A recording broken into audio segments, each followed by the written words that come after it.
Halo Sobat Catur semua, selamat bertemu kembali. Pada video kali ini saya ingin menyajikan sebuah permainan dengan serangan yang jenius dan brilian. Partai ini terjadi kala Fabiano Caruana bertemu dengan Alireza Firoza pada ajang Champion Chess Tour Final tahun 2023. Kala itu Alireza secara luar biasa melumat Caruana melalui serangan yang benar-benar luar biasa, memaksa Caruana tidak berkutik. Seperti apa menariknya partai ini? Oke, mari kita saksikan. Fabiano Caruana yang memegang putih memulai permainan dengan pion E4. Alireza Firoza menjawab pion E5, kuda F3, kuda C6, gajah C4, dan kuda ke F6 mengarah ke Guiccio piano. Disukai oleh hitam saat bermain karena menyimpan banyak ketegangan di pusat papan. Caruana melanjutkan pion D3 dan disusul gajah C5 oleh Alireza. Kali ini Caruana rokade dan Alireza mengembangkan pion ke D6, tentu saja membuka perkembangan gajah. Dibalas C3 yang mengancam dorongan pion D4. Setelah hitam rokade, putih bermain H3 yang mencegah gajah hitam ke petak G4. Pion A6, A4 yang mencegah masuknya pion hitam ke B5. Gajah A7, gajah ini ditarik sebelum putih memainkan dorongan pion D4. Benteng E1, H6, kuda B ke D2, menteri E8 dan B4. Alireza memainkan gajah E6 yang memblokir diagonal gajah lawan sekaligus menawarkan pertukaran. Di sini Caruana menerima pertukaran gajah dan Alireza merebutnya kembali dengan benteng. Caruana kemudian menempatkan gajah ke petak B2 dan Alireza memainkan H5. Alireza memang pecatur muda yang gemar memainkan langkah-langkah agresif, dan disinilah awal ia mengambil inisiatif. Kuda ini memulai serangan di sayap raja. Kita lihat bahwa gajah hitam ini menyerang secara langsung melalui diagonal ini. Di sini kuda ini juga memiliki potensi yang membantu serangan melalui peta F4 atau ke G3 dan benteng yang dapat melalui file G. Oke, di sini Caruana melanjutkan kuda F1 yang mengawal petak G3. Bila hitam tergesa-gesa menempatkan kuda ke F4, maka ini kurang bagus karena putih akan memainkan gajah C1 yang akan memaksa pertukaran. Karena pertukaran ini jelas menguntungkan putih, karena setelah bertukar dan hitam memakan dengan pion, maka putih akan merebut pusat dengan dorongan pion D4. Putih akan terlihat kuat di pusat.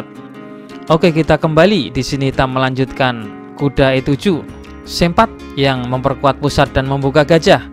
Alireza merespon kuda G6, memperkuat kontrol atas peta F4. Karena itulah di sini Caruana G3 yang mengawal peta F4. Tapi secara mengejutkan, Alireza tetap memainkan kuda G ke F4. Langkah brilian mengorbankan kuda demi membuka serangan. Caruana dengan terpaksa menerima pengorbanan kuda ini, dan sejenak Alireza memainkan langkah perantara benteng G6.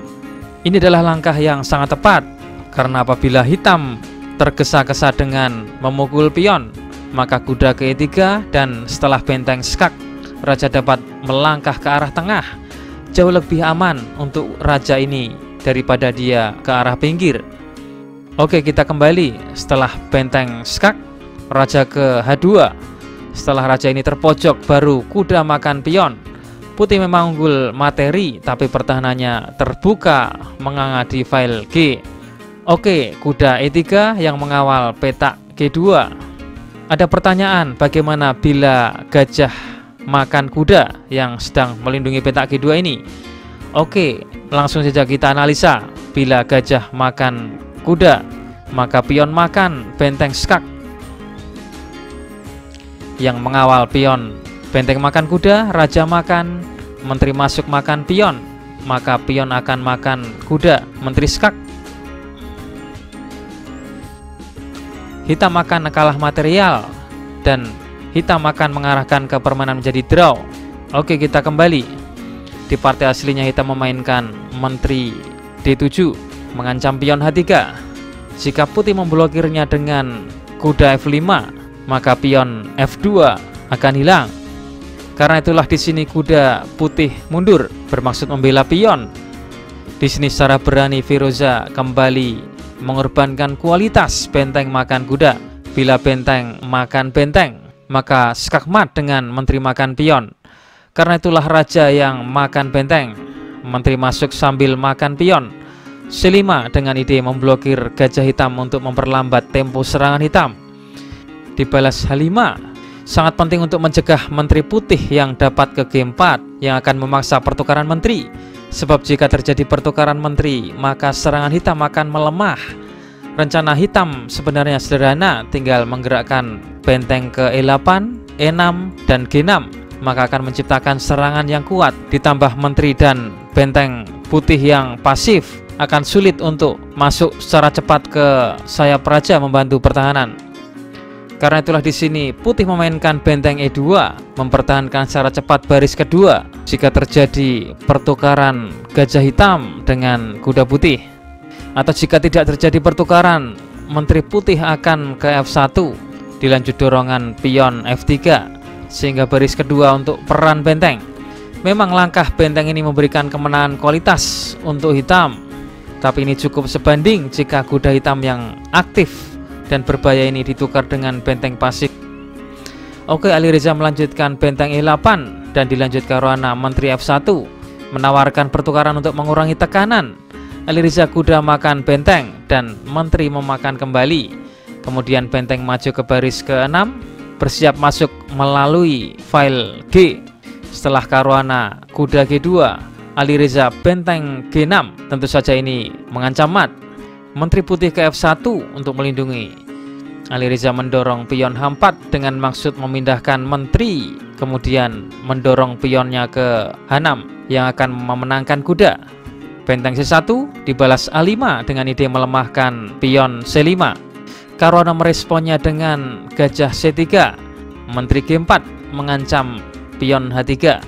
Karena itulah putih melepaskan pin dengan raja bergerak ke H2. H3 menyerang kuda. Kuda ke E3, balik menyerang menteri. Menteri ke F4 skak, raja H1. Menteri kembali skak, raja ke H2. Menteri kembali skak ke F4, raja kembali. Dan kali ini Ali Reza memilih langkah lain, pion makan pion C5. Pion merebut kembali dan disinilah Ali Reza kembali melakukan skak dengan menterinya. Menteri H2, gajah makan pion. Dan di posisi ini Caruana membuat kesalahan dengan memainkan menteri H1, melepas pion F2 yang tanpa pengawalan, sehingga di sini Ali Reza dengan enak memakan dengan menteri. Dan di posisi ini Caruana menyerah karena sudah tidak memiliki harapan lagi.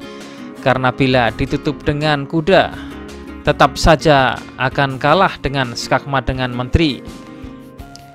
Oke, kita kembali ke posisi seperti ini. Bagaimana jika putih memainkan benteng E1, sebuah langkah defensif yang sepertinya solid, tapi hitam akan tetap menang dengan gajah makan kuda. Setelah benteng makan, menteri skak, raja H1, H2 dengan ancaman benteng G1 yang menang kualitas. Hitam tetap menang. Oke, kita baru disuguhkan dengan permainan menarik, permainan menyerang yang luar biasa dari Ali Reza Firoza. Sentuhan indah yang luar biasa. Jawaban asal otak video kemarin, jawabannya menteri H3 dengan ancaman skakmat. Apabila raja makan benteng, maka menteri skak. Putih akan memenangkan materi dan putih menang. Oke, kita masuk ke segmen asal otak. Temukan langkah terbaik dari putih untuk memenangkan permainan. Jawaban asal otak ini akan kami tampilkan di video selanjutnya. Selamat menganalisa.